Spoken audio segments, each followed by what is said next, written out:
Buçim në bu CHI. Bu CHI podcast.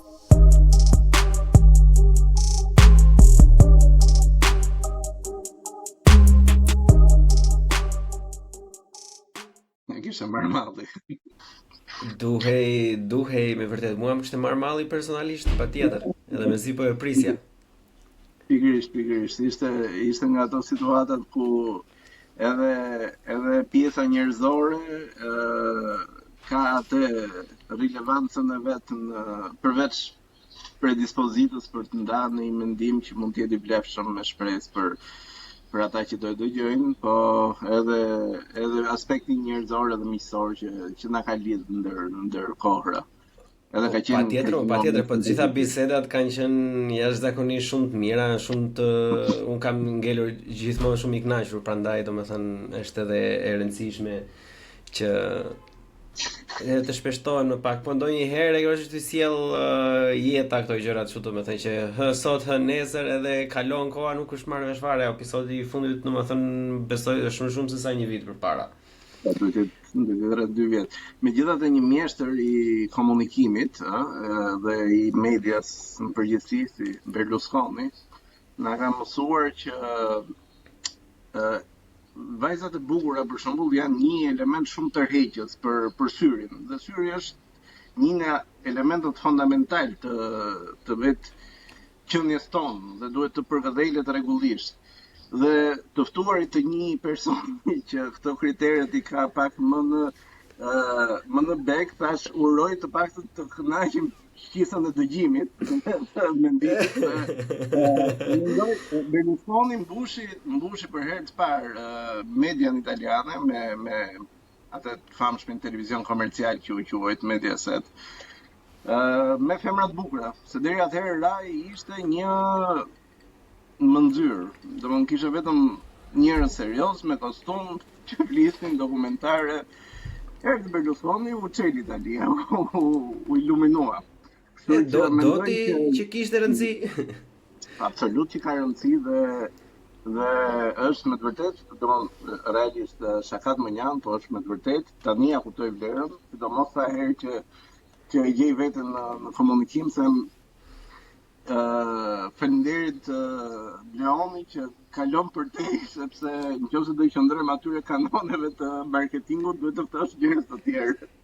Jo, po shiko, Bleoni nuk është aq i cekët tash. Bile un kam pasur edhe njerëz të bukur, edhe vajza të bukura, domethënë, por thelbi i vërtet, domethënë për t'i lënë edhe lusra që jo mendimi i lirë etj, është kënaqësimi personal valla. Unë dua ta shijoj bisedën me atë që jam duke biseduar, mund të jetë edhe Leila, mund të jetë edhe nga Marsi, e ke parasysh mua pak më intereson kënaqësimi personal vjen e para, se është edhe provuar drejtësi që nëse nuk jam unë duke e kaluar mirë, as ai që dëgjon ose ajo që po e shikon nuk ka për t'ia kaluar mirë.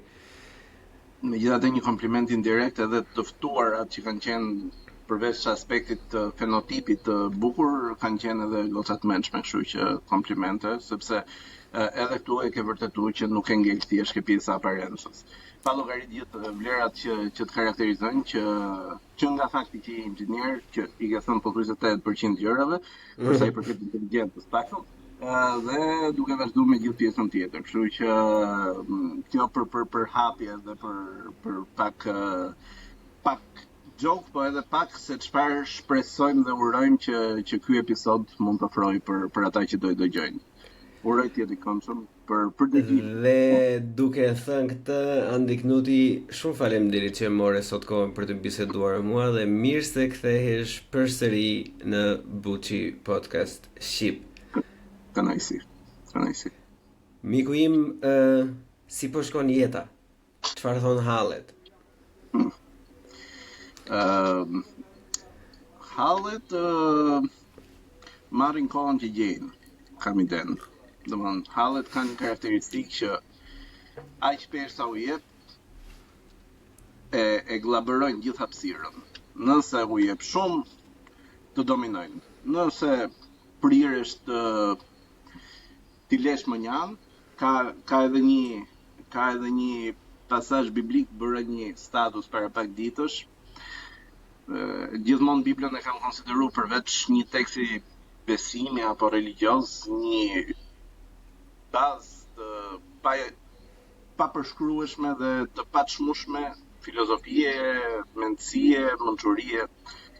Dhe ka në vargjet e para tek Zanafilla, sapo krijohet njeriu i parë, Adami dhe Eva, kemi episodin edhe të vrasjes parë, këtu për të kuptuar domethënë se çfarë perspektive ka njerëzimi dhe ku i vendosë rrënjën dhe bazën e vet dhe ekzistencën e vet, mbi çfarë elementësh të ne vet. Skandalizohemi pafund që lufta apo konflikti apo njeriu lind me gati lind me vrasjen. Domethënë episodi i Kainit dhe Abelit është shumë i shpejt për fat keq, për çmenduri, për absurd, për quaj si dush, për fatalizëm, është shumë i shpejt, është që ke vargjet e para. Dhe ka një pasazh shumë interesant mbi cilin kisha kohë që rrëmoja, edhe para pak ditësh madje e hodha si postim, ku pas episodit ku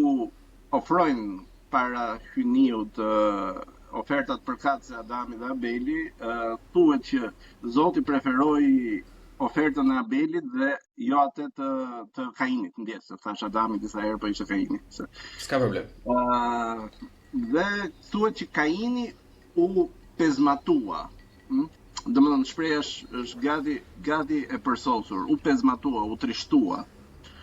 Dhe po ta lexosh në aspektin psikologjik, unë paktën kështu tentova të shihja, se kisha kohë që më ngacmonte. Nuk thuhet u nervozua, thuhet u pezmatua, u trishtua. Dhe ai shumë u trishtua dhe u pezmatua sa që e keqja filloi të hynte tek ai. Dhe aq fort filloi të hynte tek ai sa që e çoi deri në një akt shumë ekstrem që është vrasja. Por fillimi nuk është nervozizmi, nuk është pakënaqësia, nuk është urrëtia ndoshta. Është mërzia.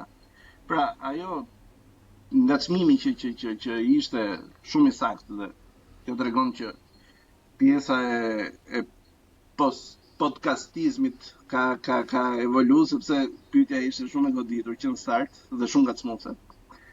Si janë hallet janë paradhoma për shumë gjëra dhe me kalimin e kohës e viteve mbase kam arritur, jam akoma larg, të dalë në këtë filozofi që pastaj duhet edhe ta aplikoj, që është jepi sa më pak hapësirë.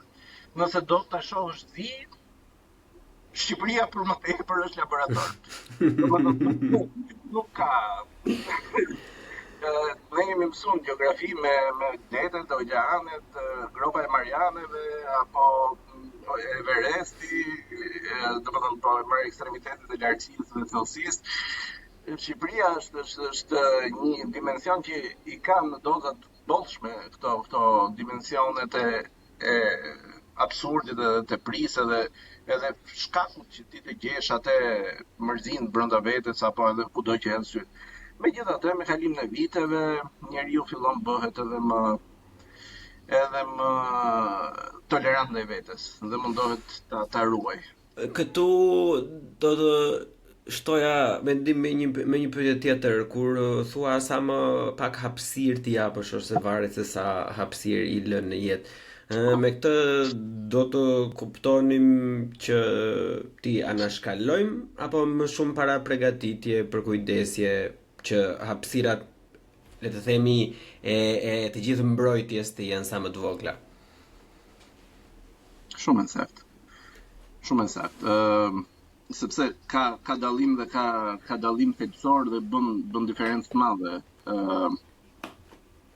Diçka është ta neglizhosh, diçka është ta elaborosh, ta përpunosh dhe ta bësh. Pra, ta marrësh situatën në dorë. Nuk jam që të mos e shohësh. Nuk jam që të mbyllësh syt, të prodhosh indiferentizëm, të prodhosh nihilizëm, nuk jam për atë variant. Jam për ta përpunuar, sepse përpunimi, siç na mëson edhe inxhinieria ndoshta ose shkencat të tjera eksakte, janë pastaj themel dhe bazë për zgjidhje.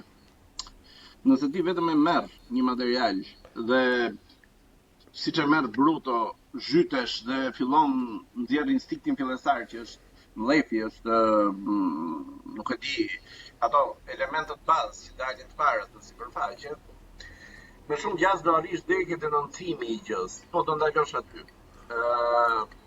Ndërkohë duhet ftohesh pak ndaj fenomenit, në mënyrë që të mos e humbësh atë vrrullin, se njeriu ka inercinë, ka vrrullin, ka një energji të caktuar që mund ta alokojë, nuk e ka të pashtershme. Dhe bën shumë logjik ndoshta që me kalimin e kohës dhe me ndërgjegjësimin, dhe ndoshta kjo na ka munguar dhe si shoqëri civile në Shqipëri. Aftësia për unë kam qenë denoncues deri dje dhe kam qenë denoncues tipik mbase. Me kalimin e kohës e para kam pa që nuk kam dritë asgjë me këtë gjë. Domthon, okay, do vi ujë na va edhe that's it. Por, dhe kjo mendoj që me të vërtet mund të japi një dorë për të përmirësuar gjën, është që të kalosh stadin e denoncuesit, por të bëhesh vlerësues, arsyetues deri që të dalësh në alternativa. Unë kam ideal që është tashmë 7 vjeç muaj. Ta kesh me jetë. Faleminderit. Dhe kam vurë diçka. Mundohem të jem prezent, mundohem të jem prindi i mirë, i përgjegjshëm, i devotë, gjitha me radhë, bashkë me bashortën, e kemi jashtë mase gjë të rëndësishme. Por hasemi me sfida të jashtëzakonshme. Domethënë, një sekond të mos e kesh mendjen, realiteti përreth, mjediset, teknologjia janë gati të ta marrin.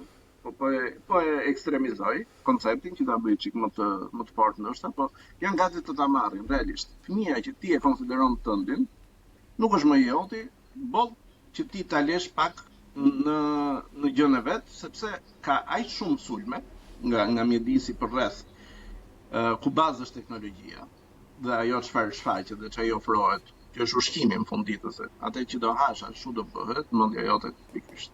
Mendja jote nuk është gjë tjetër, thjesht rezultati i ushqimit që merr. Mund të shkasim në çdo moment. Dhe fillimi instinkti im ishte jo. Këtë jo, kjo s'bëhet, kjo s'duhet, kjo s'është kështu, nuk bëhet kështu. Dhe shikoja, okay, moment parë reagon, e leo aty, pastaj tendencën e ka prapë ta marrë etj. Derisa kuptova që po nuk i the çfarë po, pra, dakord se kjo është jo. Po nuk i dhe pon për diçka tjetër, nuk ke arritur të realizosh absolutisht asgjë. Thjesht ke frenuar për një moment e curinë e një diçkaje, ke futur pluhurin poshtë tapetit dhe kaq. E vetmja mënyrë që ti të mund të ndikosh në afat mesëm dhe në afat gjatë, është që të japësh pon. Pra, duke filluar që nga një fëmijë i vogël, mendoj një rritur, sa të rëndësishme ka alternativën. Dhe kjo është arsyeja pse ka disa kohë që kam hequr dorë nga joja. Joja thash është gjëja më e thjeshtë në Shqipëri. Joja është rrotullog, si hap syt, hap veshët dhe është jo. Unë është kalem për te. Mbase, dhe për këtë arsye dhe ato postimet kanë qenë më tepër në prizmin e një pseudo-edukimi, se nuk jam unë askush që ta pretendoj të edukoj. Gjithkush është dikushi. Kjo është e vërtet. Por nëse mendoj që okay, ka persona, ka figura, ka njerëz që kanë kontribute të caktuara, të cilët mund të kenë një pjesë më të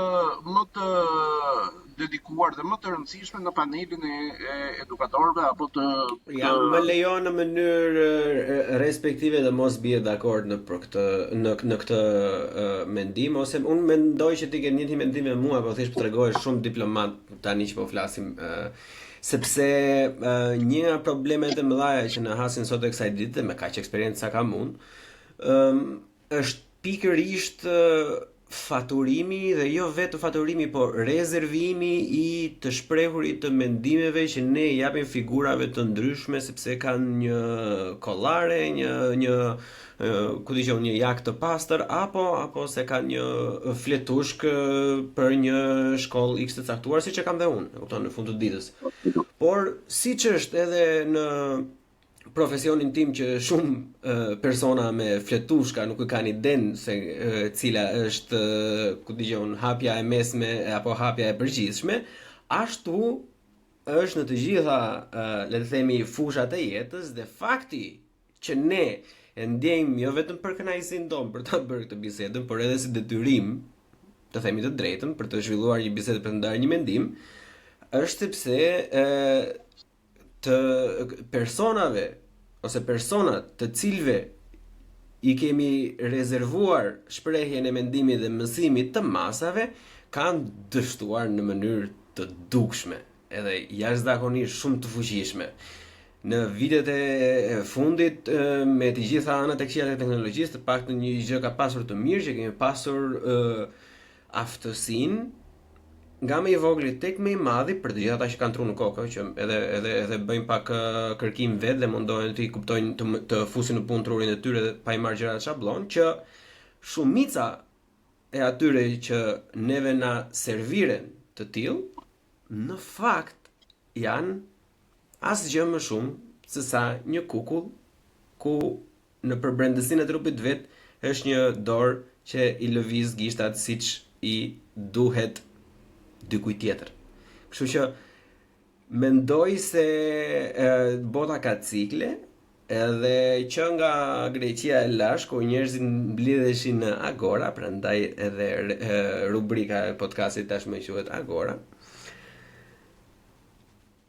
Kaluam në një farë lloj mesetarizmi, Dark Ages, e parasysh fisnikët, sovrani ishte mbreti, kaluam në një prodhim të ri të një klase demokratike të re, po rikthehemi tek sovrani, po rikthehemi tek elita dhe mba hamendja tashmë sapo janë ndezur shkëndijat e parë të një agore tjetër, të një lloj demokracie tjetër që nuk ka më rezervime për mendime.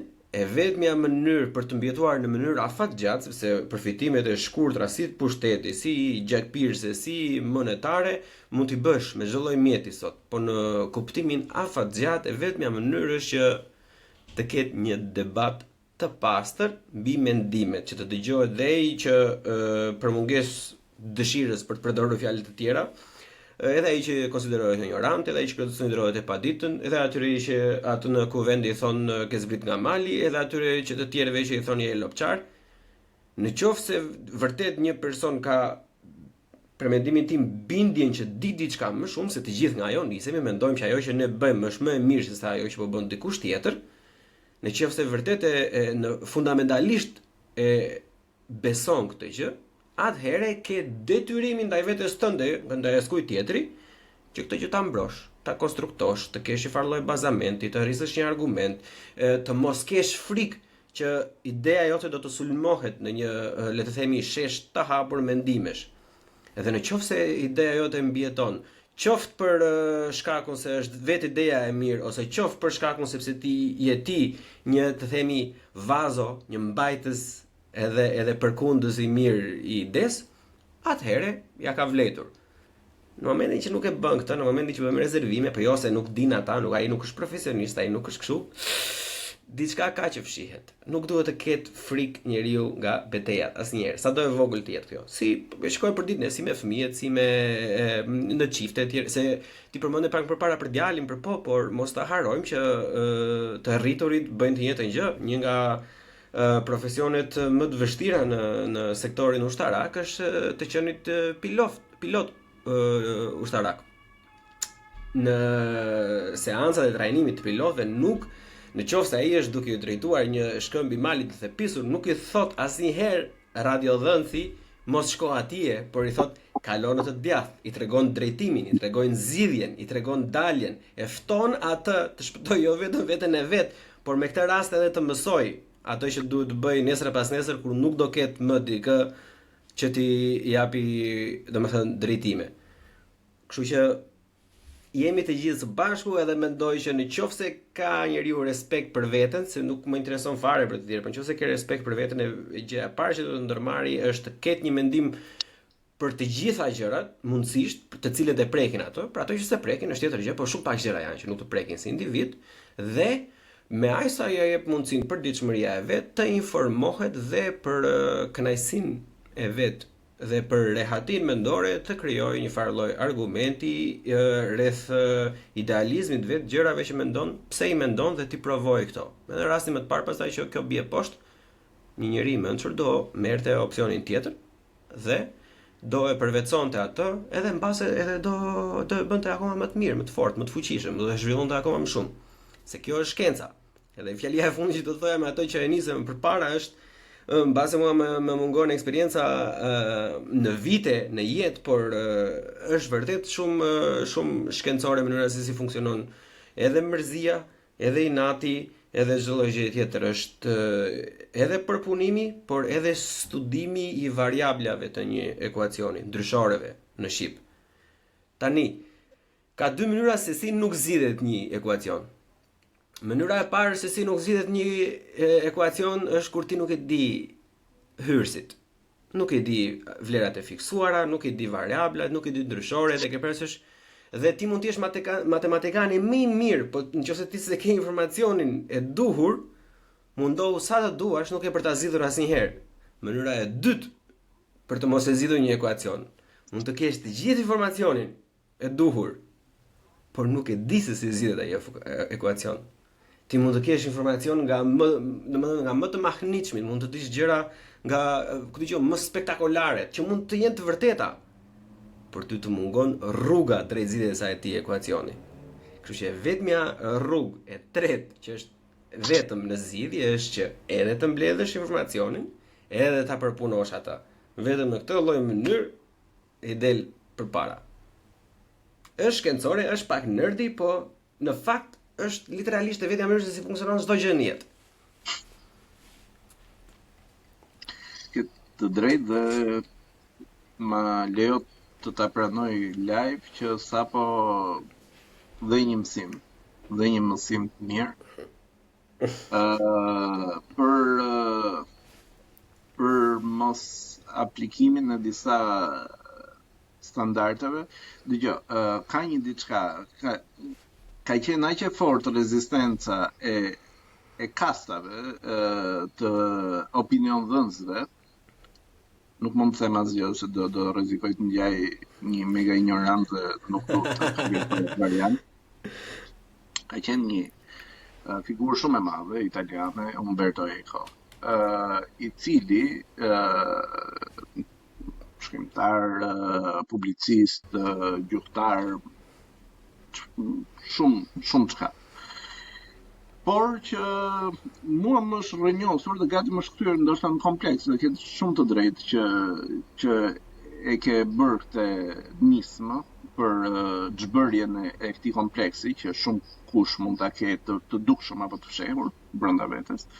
Ai kishte një tendencë kur pa që po fillonte bota virtuale të merrte terren, pjesa e rrjeteve apo doli me një tip aksiome të tipit që nëse dje kanë patur 10 veta mundësi të thonin budallëqet e tyre në kafe apo në mjedise të ngushta mes tyre, tani do ta bëjnë publikisht. Dhe tani gjithkush, çdo normal idiot në një farmase ka marrë monopolin që të mund të japi të drejtën vetes të divulgojë etj. Mbase mua më ka kapur në një periudhë kur isha në atë kapërcimin mes kësaj epoke dhe asaj epoke dhe ishin akoma këta persona që gdhendin edhe në mendsinë dhe ndërgjegjjen e gjithë neve. Dhe mbase ka lënë gjurmët e veta, por për fat ne kemi një diferencë moshe, e cila në rastin e personave përkatës ka vërtetuar që është për mirë dhe brezi ka ardhur në përmirësim në kuptimin e plot fjalës. Për fat ekziston ky vrull që mua ndoshta ka filluar të më humbas që ke ty gjendet mençur. Dëgjoj, mund të rrezikoj të duket si komplimenta të hedhura kështu në ajër, po mbrapa tentojnë të kenë një mesazh dhe të përforcojnë ato misione apo ato nisma që po merren. Dhe kushdo që ka, unë do thoya edhe mirësinë, po edhe gati inteligjencën për të dëgjuar podcastin tënd.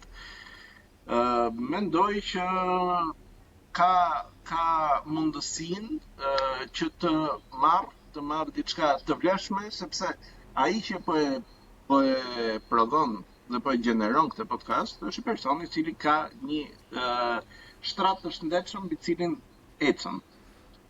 Son këtë, duhet të t'jap komplimentin për emrin e programit, e projektit, Agorën, dhe një diçka tjetër që më kujtua, edhe kjo është në mainstream, le të themi, koncept, një shprehje që i atribuohet Mark Twainit, po që nga studimet apo nga hulumtimet e të tretëve rezulton që mbase nuk mund të jetë Mark Twainit, janë ato shprehjet apo thënjet jetime që janë të mençura neve në Shqipëri quhenin populli, kur do gjenim autorin thonin populli. Tani është Mark Twaini dhe thoshte si atësi e supozuar e tij që nëse vota do të ishte e rëndësishme, nuk do na e linin ta aplikonim. Për të krijuar një mjedis konspirativ gati që me të vërtet votohet, po votohet kot. Dhe është një tundim që i vjen shumë kujt prej nesh sa herë shikon procesin e votimit dhe zgjedhjeve. Megjithatë, duhet të t'jap drejt që procesi i të folurit dhe i të shkëmbyerit dhe i agoras për ta përmbledhur në një fjalë vetme, sepse është koncept agoraja. Mendoj që është i vlefshëm dhe e vërtetoj këtë për absurd e vërtetoj me retorikën e famshme që antiteza vërteton tezën dhe fakti që po duan t'i mbyllin dhe t'i censurojnë dhe kodet penale, jo vetëm të Shqipërisë, që është për çudinë time të madhe, është flamurtare në implementimin e gjithë normave dhe nismave me karakter ligjor dhe shtrëngues, sepse karakteri ligjor është karakteri shtrëngues i normës morale, le të themi, norma juridike, këtë ka si koncept. Pra ka sankcionin, që është elementi dallues nga norma morale. Kjo është briefing hyrja në jurisprudencë. Dhe ideja është e tillë që neve jemi më të zellshmit në gjithë Europën për të bërë këtë kod penal, por që më shumë gjas do vi dhe tek ju dhe do preki gjithë Europën. Dhe fakti që tendenca është për të mbyllur këto kanale komunikimi dhe këto metoda dhe këto mënyra të shprehurit, mendoj që shkon në logjikën e asaj të Mark Twainit, që mbase vërtetohet që janë me peshë dhe të rëndësishme, sepse ndryshe s'do tentonin t'i mbyllin. Po të ishin ajër, po të ishin pa valencë, pa rilevancë, atëherë do i linin të vijojë. Ndërkohë që po të shohësh, po ka tendencë për të prodhuar norma juridike të mirë fillta që çojnë ujë në drejtimin e restriksionit, pak. Ndoshta ajo mbylljes, po është mbyllje. Ajo është mbyllje e qartë, domethënë për ta nisur tek ajo pjesa e atij karakterit italian, domethënë është vërtet ajo që ka thënë, domethënë sot është domethënë në çdo media sociale, por jo vetëm, krijohen fshatet ose fshatra, është plurali në shqip është fshatra. Krijon fshatra të ndryshëm digital ku të ashtu quajturit dhe të vetë reklamuarit si budallënj bëhen bashkë dhe gjejnë një farllojë dhome këmbimi ku të ndajnë të njëjtat mendime me njëri tjetrin për një afat të papërcaktuar. E kupton? por duk me qenë që unë besoj tek individi, unë besoj që njeriu jo vetëm që është i mirë, duke filluar pak të restriksioni ose me të themi vetëm për t'i vënë kapuçat atje ku duhet vënë, për siç ka të drejtën të ankohet, të shprehë mendimin e vet, të qahet për halle, të shprehet kur gjërat nuk shkojnë mirë, ashtu ka dhe detyrën që të ndërmarrë diçka për këto. Dhe në të njëjtën kohë kur bie dakord me fjalën që po i krijojmë një hapësirë individëve të tillë, domethënë që jo vetëm tyre mund të hapim edhe thesin e madh që mund të krijojmë një hapësirë për një le të themi kabal mbase qarkor, por edhe mbase botror të keq informimit me dashje të qëllimshme etj për të ndjekur anxhena të ndryshme, ama në të njëjtën kohë kjo armë në momentin që flasim, se nuk e dim se çfarë ndodhi nesër, është në dispozicion dhe të palës tjetër. Tani kjo është punë vullneti. Tani nuk një bari i mirë nuk rri në byth të ullirit dhe mendohet ai ujku pse do të mi haj delet mua? Pse ujku është kaq i keq dhe do të haj delet e mia? Pse ujku nuk mund të bëj një supë me karrota dhe me oriz? Jo, bariu i mirë ka një bastun të bërë mirë, ka një thik mbas brezit apo në lër dhe është i përgatitur dhe aktivisht duke bler apo duke çiftëzuar zagaret e tij ose qenë të stanit, kujdeset në mënyrë aktive gjatë gjithë kohës që t'i bëj ballë të keqes. Asnjëherë nuk kam gjonë një bariu dhe them, ujku, duhet të bëjmë ndonjë gjë për të ujkun, Zoti do t'i heqë ta ujqit. Jo, baba. Merr bariu, ka një shpërthim të sulmeve ndaj kopeve. Hajde pra, barin që kjo nuk ka ndodhur vetëm në Shqipëri, ka ndodhur edhe vonë në Amerikë, mbasi erdhën të gjithë nga Europa që futën me kope lopësh edhe dhënç edhe delesh, me çdo hasmëri që mund të kishim me njëri tjetrin, bashkoheshin së bashku në një sezon ku sulmet e kopejve të ujqve rriteshin, dhe për javë me radhë këta burra ose cowboys apo tjerë, pak rëndësi ka fermer, barinj, bëheshin bashk dhe e vrisnin të keqen në kuptimin më literal të mundshëm. Domethënë në qoftë se ka një shembull që e përshkruan, dhe jo më kot është biblike. Bariu dhe delet, unë jam bariu juaj. Jo më kot është biblike sepse nuk mjafton nuk ka mjaftuar asnjëherë, domethënë, po ne flasim për kohën tonë që nuk mjafton vetëm të arrish të kuptosh dhe ta realizosh faktin që ujku ekziston. Dhe ne kemi humbur. As pak, ti mund të humbush, ne të gjithë do vdesim, në grop do vemi. Edhe bariu, nuk do i marri delet me vete, biri do ja lej. Ama prap ai do dali edhe do t'i bëj ball ujkut. Dhe për pjesën e agorës, shiko, unë që kur kam ndruar shtëpinë, i kam vënë gjithë librat që kam lexuar ndonjëherë, mu përpara ku është televizori, domethënë, që ta fundoj edhe veten ose më saktë ta bëj veten të ndihem keq që po shikoj televizor dhe një herë në 5 herë të lexoj një libër. Pardje, ditën e hënë, erdha nga puna, nga ora 4:30, edhe kam lexuar librin brenda 4 orëve, Shpella e piratëve nga Petro Marko. Është një libër që e kam lexuar kur kam qenë fëmijë, ka pasur thjesht për të rikthyer prapë në kohën time, po tani më lindi ky paralelizmi të votuarit. Unë mendoj që nuk ka shumë rëndësi nëse vota ka vlerë apo nuk ka vlerë, se ndryshe nuk do të na lindin ta bënin. Unë mendoj që koncepti i të votuarit, koncepti i të pasurit një vot, një zë, i jep mundësinë gjithë secili që bën pjesë në një shoqëri, jo vetëm që të ndihet i pranuar dhe i përfshirë, por edhe në rastin më të mirë, në qoftë se një vendim merret kundër mendimit të vet, prapë t'i japi më të mirën, sepse minimumi e kishte mundësinë për të shprehur mendimin e tij të kundërt. Dhe tek Shpella e piratëve, domethënë, në momentin kur ata gjen atë librin në sarkofagun e atij piratit, pasi Gjon Baba ka vdekur, Gjon Biri i vin cari i Bullgarisë, i thot do ju vrasim, do ju bëjmë. Edhe Gjon Biri, që ta kuptojmë se sa popull demokratik se ne shajmë veten për shumë gjëra, domethënë po do ta kuptojmë që edhe në trillime të tilla për fëmijë sa e ngulitur është demokracia tek ne. Gjon Biri, edhe pse ishte i biri i Gjon Babës, që ishte, le themi, muji në fuqi të 10. E ke parasysh, ishte jashtë çdo lloj perceptimi human. Gjon Biri, në momentin që i vjen letra, nuk i shkoi mendja të thoshte fjalinë e parë, asnjëherë. Un jam Gjon Biri, biri i Gjon Babës, nuk mund ta lejoj unë që të më përlyhet fytyra ime, gjaku im apo tradita ime. Jo. Gjon Biri, dashumi, ju ftoj të gjithë që po dëgjoni podcastin, dhe ta hapni tek këto faqe.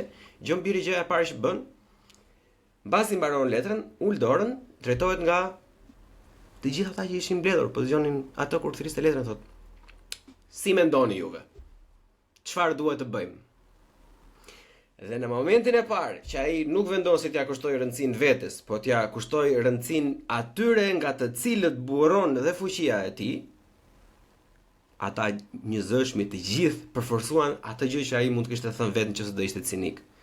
Që ne kemi bërë ballë që më përpara edhe ti vjen nga një familje që ka qenë, le të themi, fytyra ose reklama e të qenit shqiptar dhe e të mos u dorëzuarit dhe për mos t'ja lënë, le të themi, tokën të huajt ose hapësirën së keqes në këtë rast. Tani vetëm ky lloj koncepti mua, vetëm që kjo është shumë reale, unë besoj me shpirt që kjo është reale në çdo lloj mënyre, edhe një firmë, edhe në qofse dikush është ku dëgjon, bankier vlla, e kupton që merret vetëm me njerëzit në ark, në qofse atë shefi e pyet ç'a mendon ti? Ta hapim edhe një gjysmore më shumë apo gjysmore më pak, edhe po ta hapi një orë më shumë, më mirë do ndihet ai nëse s'do ta kishte pyetur njëri fare. Se është tendenca humane për të ditur pak më mirë, sepse nëse ishte shefi dëshiron të zvogëlojë orët, edhe nëse ai dëshiron të le të themi të mbrojë punëtorët nga puna e madhe, punëtorët do thonë, po ja tani do na vinë gjithë njerëzit në këtë orë, tani do bëjmë më shumë punë në më pak orë. Nëse do i zgjasë orët që të shpërndajnë, po ja tash do punojmë më shumë. Kështu që është gjithmonë e mira që ta përfshish personin me të cilin po ndan realitetin për të marrë një vendim, cili do qoftë ai. Kjo mua më pëlqen tek vota, jo vota në vetvete.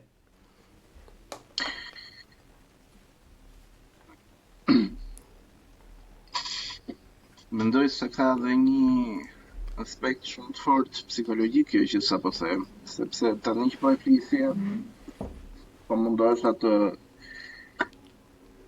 futesha brenda personazhit apo personazheve. Dhe çfarë rezulton është kjo. Nuk është vetëm çështja që ti merr një mendim më të kualifikuar, por ti ndryshe nga çdo kesh si rezultat, nëse ja thua që do bëhem unë lideri juaj, është që ti po përcakton në një farë mënyre një proces caktuar, një rrjet caktuar që do marrë gjëja, ndërsa nëse thon ata që do bësh ti lideri jon, ata janë gati të luftojnë për atë. Ke drejt përse. Sepse nëse e thua ti që do ndiqet një X linjë, është diçka. Të pyesësh të tjerët për të thjesht në kuadër të mendimit, marrjes mendimit, që është vështirë ta ndash pastaj se ato janë procese të kompleksura pa diskutim. Por nëse do bëjmë një operacion psikologjik artificialisht të përdorim bisurin, nëse shikon, ndoshta, po abstrahoj se nuk e kam atë copën e letrës për ta bërë me ushtrim, por po ka shumë logjik sepse me të vërtet involvimi dhe you fight for. Domethënë sot ti shikon një realitet që duket gjysëm bluff, duket gjysëm shaka, duket i tashi, nëse shaka është patrik, por erat e luftës në Europë po fryn çdo ditë më shumë. Mbas 80 vite paqe, brezi po fillon të vras veshin me një koncept që dhe kjo nuk është gjë e vogël. Kjo është jashtëzakonisht gjë e madhe. E bëjnë sepse duan të justifikojnë rritjen e buxhetit për armët që pastaj të kalojnë 3%-in e GDP-s etj, e borxhit e uroj të jetë kjo, uroj të jetë thjesht që të arrijnë një objektiv financiar, ekonomik etj, të shesin dhe të blejnë ca armë, por duke dëgjuar edhe ata që janë më të ditur në këtë gjë, në përgjithësi e thënë me fjalë shumë të varfra, dikush që blen armën edhe do e përdori një ditë. Kështu që skenari nuk është i largët, po nuk e kisha ke kjo gjë, uroj të jetë sa më i largët, uroj mos ndodh kurrë. Sepse njerëzit ndoshta nuk po marrin koshencë 100%, por është baraz me mbylljen e hesabit për shumë kënd prej nesh. Flasim për një potencial zjarri që sot kalon ndjeshëm edhe nga që thuhet nuk është nevoja fare të kalohet në nukleare, se dhe armët konvencionale sot janë shumë të fuqishme, kështu që do mjaftonin dhe ato për të bërë dëme të frikshme. Gjithsesi, çfarë kam vënë re dhe çfarë kam tentuar ta postoj dhe unë, por për fat mirë ka një institucion që është ndoshta më genuini, që quhet Parlamenti Evropian.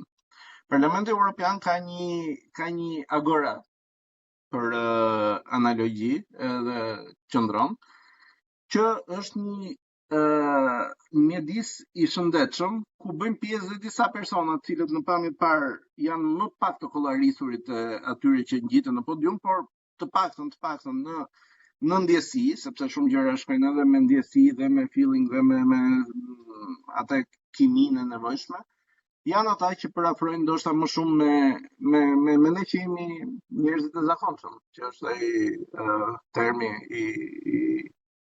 i famshëm, njerëzit e zakonshëm. Nuk di të ketë njerëz të jashtëzakonshëm megjithatë. Ideja është që ka qenë një ngacmim shumë interesant që i bëjnë kësaj të zonjës von der Leyen, që i thonë burri dhe fëmijët e tu do shkojnë në luftë. Shumë interesante. Unë mendoj që duhet përhapur si pyetje masivisht në gjithë elitat, minimalisht ato që janë pjesë e kësaj narrative, e këtij mendimi, se kjo është mendim, është mendësi.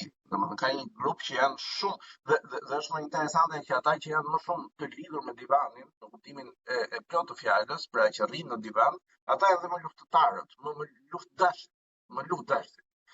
Shumë e çuditshme, njerëz që ndoshta edhe me këtë luftimin me një mizë do kishin vështirë t'ia dilnin, por çuditërisht kur vjen puna për të dhënë verdiktin nëse duhet apo jo shkuar drejt një lufte botërore, janë shumë të prirur për po. Po të thoya që përgjigjen këtij mendimi ja ke dhënë me nisjen e fjalës tënde, me shembullin më perfekt, sepse personat e divanit janë Kaini modern. Personat me divanin janë ata që nuk e kanë dhënë ata që duhet japin. Dhe pasi nuk e kanë dhënë që duhet të japin, edhe fizikisht, domethënë edhe realisht dhe figurativisht mbështillen nga mërzia. Se po të rish në divan gjithë ditën, domethënë realisht mërzitet robi, është mërzi reale.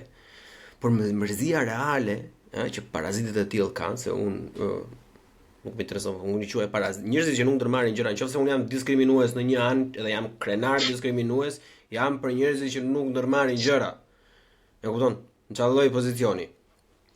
Se kur janë në botën e 17 edhe në mes të luftës dhe prapë bëjnë gjëra, kupton që edhe këta e kanë kapacitetin.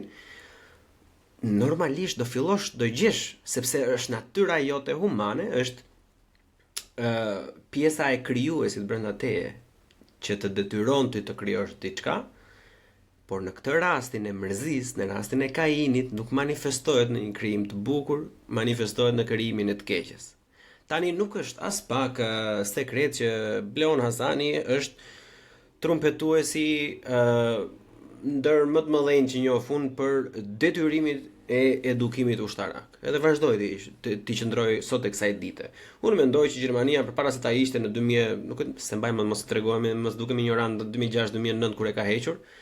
Ka qenë nga një sistemet më të mira, për ata persona që fundamentalisht nga ana, le të themi, e besimit të tyre, po mbase edhe moralit, nëse do të qenë ateist apo ku di unë, nuk kanë dashur të përfshihen në për luftra, ata kishin detyrim ligjor që një vit ta shpenzonin në një shtëpi për kujdesje të moshës së tretë. Si e shikoj unë këtë pjesën? Unë këtë pjesën e shikoj nga dy këndvështrime. E shikoj në fillim nga këndvështrimi i përfitimit direkt të shoqërisë dhe të individit që po e jep performancën e vet në një detyrim të tillë. Pse?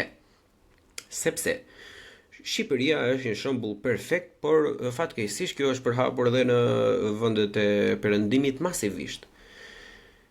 Ne e kemi parë drejt që stafi jon policor apo ushtarak është larg shumë kualifikimeve të partnerëve tanë botëror, perëndimor, lindor, quaj çat duash. Domethënë nuk besoj që mund të kemi një nga Ballkani përgjithsisht, domethënë po Shqipëria më keq akoma. Domethënë ka një staf jashtëzakonisht të pakualifikuar. Unë e shoh që një detyrim i tillë mbase do jepte mundësinë e një far drite të vogël të atyre personave që babai mund të kishte thënë të bësh doktor, po ai mbase e ka pasur seriozisht kur ka qenë 5 vjeç që do të bëj polic.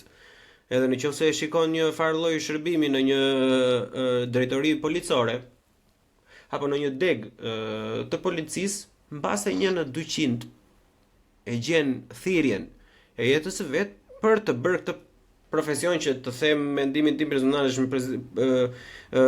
profesion fantastik, edhe është një nga gjërat që janë më të nevojshme për njerëzimin, duke pasur në mendje natyrën tonë wretched, domethënë të shkundur, siç jemi. 1. E dyta, të gjitha ata persona që sot duan të bëhen youtuber, që sot duan të bëhen si Noizi, etj, në qoftë se do kishin me detyrim të kujdeseshin për moshën e tretë, mbase 999 nga këta domethënë thoshin nuk është për mua, nuk e bëj dot, është shumë e dhimbshme, shumë e lodhshme etj. Ama do kishte një që thithë shi. Nuk paska aq shumë rëndësi se sa veta më ndjekin, në qoftë se unë i shoh buzëqeshjen asaj nënës atje, që i kova një tas me kos, që po mos të isha unë, do i kishte ardhur gjysmore më vonë, edhe thjesht ta mendosh domethënë që do kishte pritur gjysmore, edhe nuk e di se sa uri mund të kishte, edhe vetëm çiltërsia dhe gëzimi që mund të shifje në sytë e atij personi, do ishte për persona specifik shumë herë më e madhe se sa çdo lloj komenti në Instagram. Por këto mediat sociale, domethënë këto networking, rrjeti që është konceptuar për të lidhur njerëzit, në fakt pasojën më të madhe që ka është izolimi i njerëzve. Domethënë ti je komplet izoluar nga çdo lloj jetë reale. Unë kam pasur fatkeqësinë të njoh njerëz që nuk e din se çfarë është, jo se çfarë është, po se si duket një lop. Edhe shqiptar, nuk po egzagjeroj, për zotin lart. Shqiptar, nuk është e para asnjëherë lop në Tirana. Nuk është e para. Unë se di domethënë çfarë vjen në Tiranë ka qenë ai që s'ka para as lop edhe kur ka vajtur në Durrës, po që gjithsesi nuk po i gjykojmë. Edhe pse do kisha dashur shumë të gjykoja, po e lëm këtë se nuk është thelbësore për debatin. Ideja është që e gjithë kjo rrjeti dhe ndërlidhja pasojë më të madhe e ka izolimin, sepse je izoluar komplet nga çdo lloj gjëje reale dhe të serviret gjatë gjithë kohës jeta e dikujt që mund ta ketë bërë me mjete të mira, por mund ta ketë bërë edhe me mjete të dyshimta. Dhe në fakt pasoja është që ty të vidhet, aktivisht të vidhet ajo çfarë e përbën njeriu ndryshe nga çdo lloj kafshë tjetër, përveç gjërave klasike që thonë njerëzit, që është dëshira për të zbuluar. Personat që janë të ndërlidhur, që merren me celebrities, ç'a bëri kjo, që merren me politikën, shiko ç'a i tha Rama atij, ta të kënaqin fare, ato janë spektakle, janë cirk. Këta persona janë të vjedhur nga dëshira e tyre primale humane për të zbuluar. Qoftë kjo brenda vetes së tyre përballë një pasyre çfarë drejshin po bëjnë me jetën time, qoftë edhe për të vajtur në Cerrik vlla. Sa veta kanë qenë në fush peshtan, sa veta kanë qenë në Puk.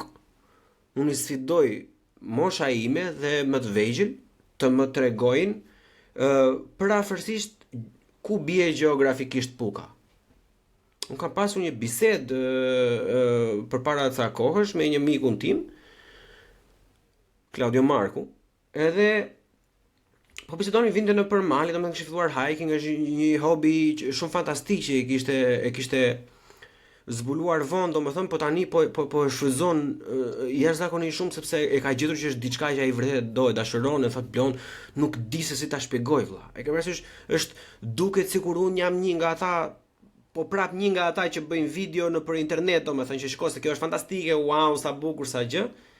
Por në fakt nuk i gjej dot fjalë të shpjegoj domethënë që sa gjë e bukur që është, sa përmbushës është. Ama ai ka pasur një farë lloj, le themi, lufte me veten e vet që unë ose do vazhdoj të bëj scrolling në Instagram, ose do bëj diçka vërtet të prekshme që shifet edhe në sy, sepse shumë njerëz jetojnë edhe jetë të trishta, ku bëjnë gjëra që nuk duan të bëjnë. E kupton? Unë i falem Zotit mëngjes drek dark që bëj ose ushtroj një profesion që cilin dashuroj, që unë çfarë lloj gjë që ndodhi, unë ditën tjetër në mëngjes në orën 7 në kantier jam sikur se ndodha asnjë gjë dje. Kupton? Çfarë lloj gjë të ndodhur. Shumica e njerëzve fatkeqësisht nuk e kanë këtë, unë jam i vetëdijshëm. Njoh shumë persona afër meje, njoh shumë persona që janë familjen time, por është shifër, shikohet. Ulur në një tren ose futur në një urban në Tiranë, edhe vështroi hiqi kufjet, lëre TikTokun, vështroi syt, fytyrën, shprehimit e njerëzve dhe shikon që jetojnë një jetë të trishta. Tani unë nuk po them hajde tani të dalim të gjithë, domethënë të vëmë në Korab apo të vëmë në Pukë etj etj, ishte thjesht një shembull. Ideja është që ajo çfarë është vjedhur mund të rikuperohet, qëndron e vjedhur për aq kohë sa nuk ndërmerr asnjë gjë.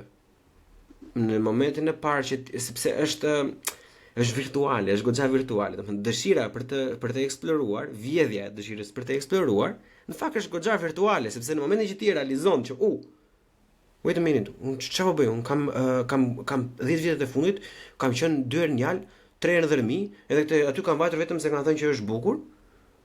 Po mirë, në Berat çfarë bëhet? Apo në Përmet për shembull. Përveç faktit që thonë që është qytet të ndafilave, okay, ishin këto gjërat e Instagramit. Ç'a bëjnë njerëzit atje valla? Sa njerëz ka në Përmet? Si duket Përmeti? Si është rruga ndaj? Ç'a han, ç'a pinë, si flasin? E vetmja mënyrë për ta kuptuar diçka dhe për mos të qenë ignorant dhe për mos të qenë ai paraziti i divanit që kërkon luftën dhe shfarosjen e të tjerëve, e këtyre të çmendurve, është prekja e atij realitetit në mënyrë që ta kuptosh. Sepse në momentin që ta kuptosh, fatmirësisht Zoti e ka dhënë atë lloj cilësie që është jashtëzakonisht shumë e vështirë ta urresh. Nëse e kupton. Në përsa. 100% dhe për mi dakord. E para në Puk një herë është mrekulli sepse ka 3 gjëra shumë të mira. Unë kam bajt më shumë se një herë për arsye se ka birrën Puka, që është birra më e mirë e mundshme në vlerësimin tim. Ka kërputa, që është mrekulli, që nuk para i gjen në vende të tjera. Dhe ka ajër fantastik. Kështu që arsye për të vajtur në Pukë minimalisht 3. Për një njerëz që ka qef birrën minimalisht është on top, mendimi im. E dyta, unë kam konsideru vetë më ka ardhur natyrshëm ti quaj rrjete virtuale dhe jo rrjete sociale. Pra, mendoj që nuk ka një gjë sociale në to. Virtuale, po, janë rrjete virtuale dhe njerë që thua virtuale i ke thënë bëthë që të gjitha. Dhe e treta, e divanit dhe e Ursulës që kur e pyetën po fëmijët e tu do shkojnë për një qeshur, do më të tipit që çfarë duke thënë më deficiente. Aq absurde ju duk. Problemi i këtyre, dhe këtu them lavdi Zotit, sepse ka një shprehje në Islam, unë nuk i përkas atij besimi, po mundohem të marr nga çdo monoteizëm, sepse mendoj që është bazë e së mirës, paktën unë kështu e shoh. Dhe Islami thot ata thurin kurthe, Zoti i prish. Dhe them se mbase kjo mund të jetë për fat njerëzimit duke ndodhur sot që këta kanë marrë helmetën, karabinën dhe janë përgatit nga divani i tyre të çojnë në luftë tjerët, ka qenë ajo shprehje e famshme armatosemi dhe nisuni, që është shprehje shumë e bukur. Dhe ka një karakteristikë që për ta lidhur me tregimin e Pedro Marcos, që është autori shkëlqyeshëm, dhe për post pufës do rekomandoja një herësh dhe Pedro Marcon, sepse nëse Puka ka birrën nuk mirë shqiptare, Pedro Marcon vlerësimin tim është autori më i mirë shqiptar dhe është mast për t'u lexuar. Autori modern, paktën. Në diferencë nga epoka fatkeqe dhe e zezë e para 80 viteve ku njerëzit shkuan në luftë sepse në një farmase, nuk them se shkonin të lumtur apo shkonin duke qeshur, në luftë nuk shkon kërkush i lumtur. Por ai koncepti i John Beerit në ato vitet 20-30, kishte një lloj jehone, pra njerëzit ndiheshin përfshirë në vendimarrje, ndiheshin pjesë e gjës, ndiheshin që Adheu i përkiste atyre dhe ata i përkisnin Adheut. Sot në luftë nuk shkon më njeri se nuk ka më njeri ndjesinë e përkatësisë. Dhe kjo ndjesi përkatësie është dukur pikërisht sepse e kanë katandis ndoshta atë votë dhe atë vendimarrje dhe atë moment ku ti je i rëndësishëm dhe pyetesh dhe merr në dorë fatin e vendit tënd, e kanë kthyr në një parodi. Kjo për fat mirë them unë, është përthyer sepse njerëzit nuk kanë vurë diçka. Mund të shash sa dush, mund të qush ma turma, më e çdo zullumi, pa diskutim. Kur gjendesh në mjedise të shumë populluara, sidomos nga njerëz të cilët kanë një lloj vrasësie apo gjëra të tilla, ti thua, aman, kur do shkoj të futem me cep, me qoshën time.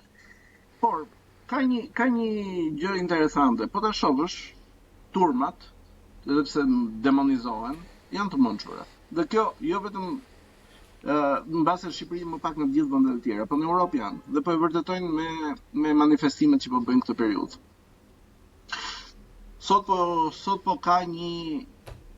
po ka një masakër në Do fal pak, thjesht për të dhënë kontekst për manifestimet që Andi flet, dashur miq, ju duhet i kërkoni vetë sepse mediat e rregullareve globaliste nuk i japin, kështu që janë manifestime që duhet i kërkoni vetë, të i shihni dhe të kuptoni se për çfarë bëhen. Po, pikërisht. Dhe ky është një tjetër element që na çon ke Mark Twaini. Dhe ke rëndësia e të folurit, se po të mos ishin të rëndësishme të folurat dhe po të mos kishin mesazhe të rëndësishme të folurat, nuk do kishte nevojë për kaq shumë rregullore. Gjithsesi, ditë them këtë, jemi përpara një realiteti që thash, për mendimin tim ka një ndërgjegjësim. Pra, sado që priren njerëzit të minimizojnë rolin e popullatës çuditërisht bëjnë sondazhe dhe sondazhet bëhen, dhe fakti bëjnë sondazhe do thotë që edhe ato elita të cilat ne i konsiderojmë qoftë fuqishme etj, një merak e kanë, se ndryshe do bëhen sondazhe. Pa diskutim që një merak e kanë dhe këtë vota. Dhe Mark Twaini thuhet që gjithashtu i përkisë një mjedisit caktuar dhe depistimi është pjesë e përditshme e atyre mjedisave.